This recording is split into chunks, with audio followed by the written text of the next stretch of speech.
হাত না তুলেও দোয়া করা যায়, হাত তুলেও করা যায়, কিন্তু বিষ্ণু বলেন হাত তুলে চাও, কারণ ইন্নাল্লাহা হাইয়ুন কারীম, আল্লাহ বড় লাজুক এবং লজ্জাশীল।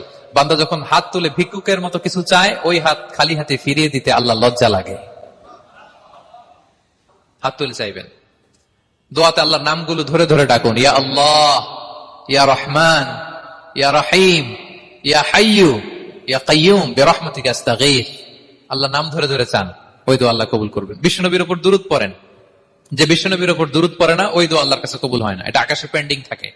কুল্লু দুআ মুআল্লাক মাহজুব বাইনাস সামাই ওয়াল আরদি মা লাম ইউসাল্লা আলাইয়া। বিষ্ণু বলেন সব দোয়া আকাশে পেন্ডিং থাকে যতক্ষণ আমার উপর দুরূদ পড়া না হয়। তা আপনি যে বলেন হুজুর আমার দোয়া কবুল হয় না, কেন হয় না বলছেন এবার? হ্যাঁ, নবীর উপর দুরূদ পড়েন নাই তো। আল্লাহুম্মা সাল্লি ওয়া সাল্লিম ওয়া বারিক আলাইহি। শুরু করবেন বিষ্ণু নবীর উপর দুরূদ দিয়ে, মাঝেও পড়বেন, শেষেও পড়বেন, আগেও পড়বেন, পরেও পড়বেন। আপনার দোয়া কবুল করবে কে?